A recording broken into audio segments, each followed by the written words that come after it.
Where am I? Hello? Hello? Wait, what is that? Is that the forbidden door? And it's opening! The forbidden door is opening! What do you mean? No way. But we saw Moxley on New Japan. But we saw Kenta on Dynamite. Nope. But the forbidden door? Nope. Oh, come on!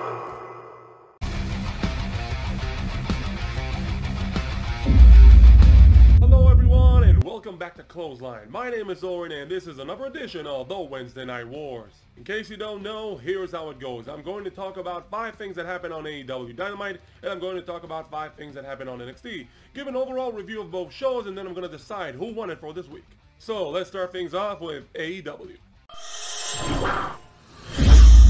We started things off on AEW with the Battle Royal to determine who will meet the Young Bucks for the World Tag Team titles at Revolution. And I gotta say, I was pretty surprised that the Young Bucks didn't win. They had multiple options to go with, but the final verdict came when Chris Jericho eliminated both Sammy Guevara and Darius from Top Flight to win the Battle Royal, which means Jericho and MJF will challenge the Young Bucks for the tag team titles at Revolution. I have no problem with that because it has a good story for it and the impending imploding of the Inner Circle. As we saw later in the night, Jericho and MJF tried to celebrate with the rest of the faction, but Sammy Guevara was mad.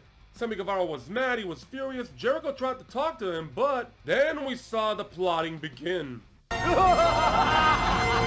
MJF said to the other members of the Inner Circle, "Gentlemen, we need to have a serious conversation." Could this be the beginning of the uprising? Could this be the hostile takeover of MJF of the Inner Circle? God, I hope not. I said it before, I want AEW's women's division to improve, and tonight was a gigantic step in the right direction. It started off with Thunder Rosa taking on Britt Baker, and it was a pretty solid match. Pretty solid match by both women, and in the end, Britt Baker is able to defeat Thunder Rosa with a little bit of shenanigans, which I think is a good step in the ongoing rivalry between both women. You know there's going to be a rematch. Other than that, they announced the specifics of the Eliminator Tournament, where they're going to have 16 competitors, 8 from the United States and 8 from Japan. That's right, it's a cross-country tournament. I think that's the phrase, I don't know.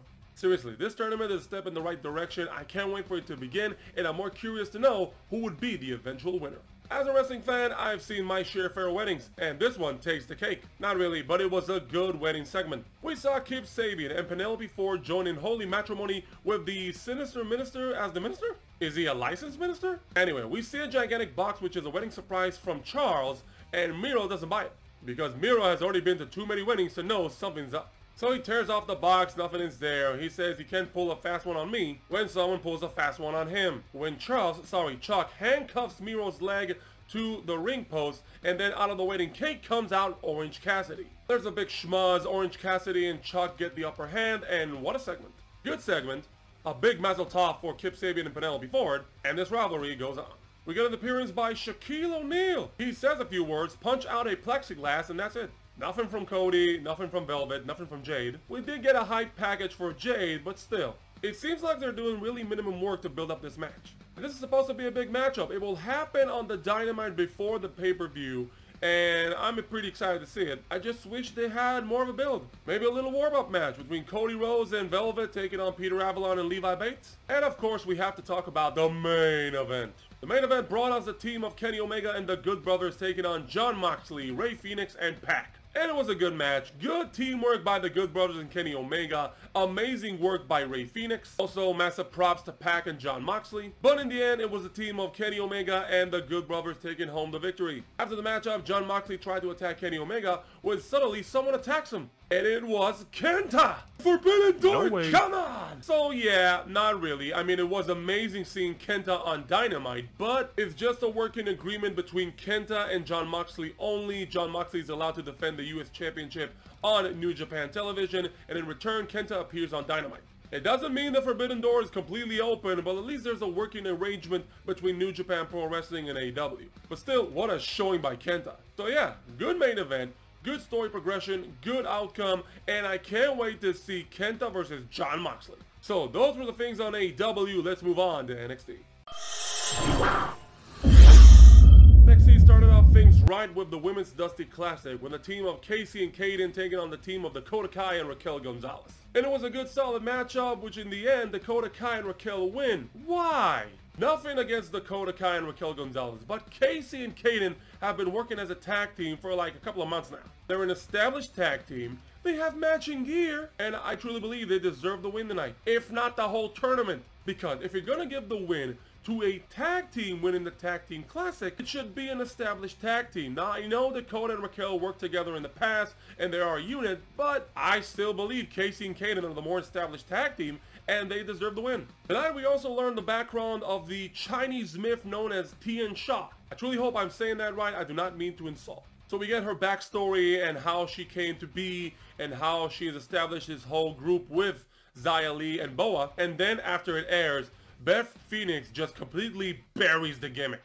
Are we to believe that this woman has been alive for thousands of years? Yeah, because we believe that Bray Wyatt is possessed by some entity known as the Fiend? Beth, come on, it's wrestling, it's storytelling, sell the story. From one Dusty Classic to the other, we had two great matches in the Dusty Classic tournament from the men's division when we had Legado de Fantasma defeat Lucha House Party. And in the end, great teamwork by Joaquin Wilde and Raul Mendoza bring the win to Legado de Fantasma. On the other side, we had Timothy Thatcher and Tommaso Ciampa taking on the team of Adam Cole and Roderick Strong. And that was the main event of the show and another great tag team matchup, but Timothy Thatcher and Tommaso Ciampa win? I just don't get it. Once again, when you have an established unit like the Undisputed Era or an established tag team, I would prefer for them to get a hand in the tournament instead of for two guys that just got together. Tonight, the Cruiserweight Championship was up for grabs as the champion Santos Escobar took on Kurt Stallion. It was another good matchup, but in the end, once again, Santos Escobar retains the championship. Although he wasn't escaping trouble just yet, because after the matchup, he was confronted by KROSS, because after he mocked him last week,